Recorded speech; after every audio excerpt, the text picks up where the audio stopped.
ఆదికాండము 29వ అధ్యాయము. యాకోబు బయలుదేరి తూర్పు జనుల దేశమునకు వెళ్ళెను. అతడు చూచినప్పుడు పొలములో ఒక బావి కనబడెను. అక్కడ దాని యొద్ద గొర్రెల మందలు 3 పండుకొని ఉండెను. కాపరులు మందలకు ఆ బావి నీళ్లు పెట్టుదురు. ఒక పెద్ద రాయి ఆ బావి మీద మూత వేసి ఉండెను. అక్కడికి మందలన్నీయు కూడి వచ్చునప్పుడు బావి మీద నుండి ఆ రాతిని పొర్లించి గొర్రెలకు నీళ్లు పెట్టి తిరిగి బావి మీద రాతిని దాని చోట నుంచుదురు. యాకోబు వారిని చూచి, అన్నలారా, మీరెక్కడి వారని అడగగా వారు, మేము హారాను వారమనిరి.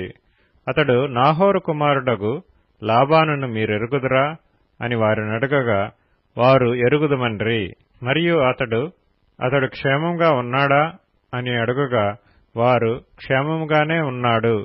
ఇదిగో అతని కుమార్తె అయిన రాహేలు గొర్రెల వెంట వచ్చుచున్నదని చెప్పిరి. అతడు, ఇదిగో ఇంకా చాలా ప్రొద్దు ఉన్నది, పశువులను పోగుచేయి వేళ కాలేదు, గొర్రెలకు నీళ్లు పెట్టి పోయి వాటిని మేపుడని చెప్పగా వారు, మందలన్నీయు పోగు కాక మునుపు అది మా వలన కాదు. తరువాత బావి మీద నుండి రాయి పొర్లించుదురు, అప్పుడే మేము గొర్రెలకు నీళ్లు పెట్టుదుమన్రి. అతడు వారితో ఇంకా మాట్లాడుచుండగా రాహేలు తన తండ్రి గొర్రెల మందను తోలుకొని వచ్చెను. ఆమె వాటిని మేపునది.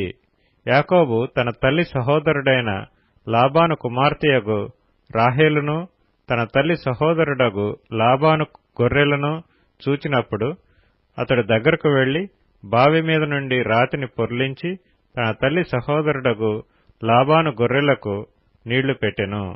యాకోబు రాహేలును ముద్దు పెట్టుకొని ఎలుగెత్తి ఏడ్చెను. మరియు యాకోబు తాను ఆమె తండ్రి బంధువుడనియు రిబ్కా కుమారుడనియు రాహేలుతో చెప్పినప్పుడు ఆమె పరిగెత్తుకుని పోయి తన తండ్రితో చెప్పెను. లాబాను తన సహోదరి కుమారుడైన యాకోబు సమాచారం వినినప్పుడు అతనిని ఎదుర్కొనుటకు పరిగెత్తుకుని వచ్చి అతని కౌగలించి ముద్దు పెట్టుకొని తన ఇంటికి తోడుకొని పోయెను. అతడు ఈ సంగతులన్నీయు లాబానుతో చెప్పెను. అప్పుడు లాబాను, నిజముగా నీవు నా ఎముకయు నా మాంసమునై ఉన్నావు అనెను. అతడు నెల దినములు అతని యొద్ద నివసించిన తరువాత లాబాను, నీవు నా బంధువుడవైనందున ఊరకయే నాకు కొలువు చేసెదవా? నీకేమి జీతము కావలెనో చెప్పుమని యాకోబుని అడిగెను. లాబానుకి 2 కుమార్తెలుండిరి. వారిలో పెద్దదాని పేరు లేయా, చిన్నదాని పేరు రాహేలు. లేయా జబ్బు కండ్లు కలది. రాహేలు రూపవతియు సుందరియు నై ఉండెను.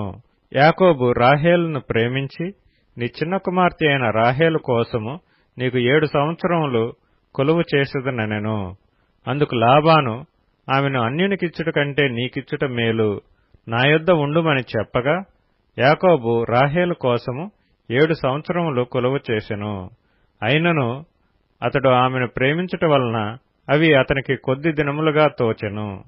తరువాత యాకోబు, నా దినములు సంపూర్ణమైనవి కనుక నేను నా భార్య యొద్దకు పోవునట్లు ఆమెను నాకిమ్మని లాబాను నడగగా లాబాను ఆ స్థలములోనున్న మనుషులనందరినీ పోగుచేసి విందు చేయించి రాత్రివేళ తన కుమార్తె అయిన లేయాను అతని యొద్దకు తీసుకొని పోగా యాకోబు ఆమెను కూడెను.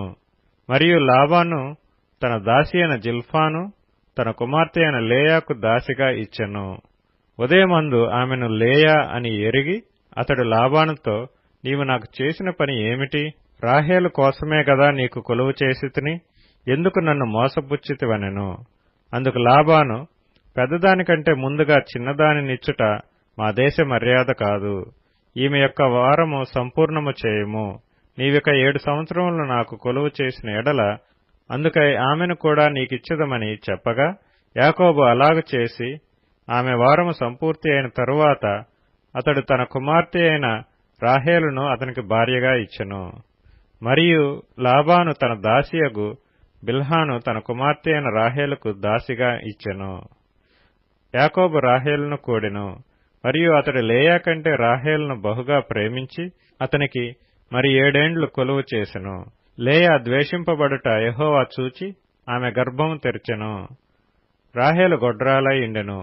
లేయా గర్భవతి అయి కుమారుని కని యెహోవా నా శ్రమను చూచియున్నాడు కనుక నా పెనిమిటి నన్ను ప్రేమించును గదా అనుకొని అతనికి రూబేనను పేరు పెట్టెను. ఆమె మరలా గర్భవతి అయి కుమారుని కని, నేను ద్వేషింపబడితినన్న సంగతి యెహోవా విన్నాడు గనుక ఇతను కూడా నాకు దయచేసిననుకొని అతనికి షిమ్యోను అని పేరు పెట్టెను. ఆమె మరలా గర్భవతి అయి కుమారుని కని, తుదకు ఈసారి నా పెనిమిటి నాతో హత్తుకొని ఇండును, అతనికి 3 కుమారులను కంటిననుకొనెను. అందుచేత అతనికి లేవి అని పేరు పెట్టెను. ఆమె మరలా గర్భవతి అయి కుమారుని కని, ఈసారి యెహోవాను స్తుతించదననుకొని యూదా అని పేరు పెట్టెను. అప్పుడు ఆమెకు కానుపు ఉడిగెను.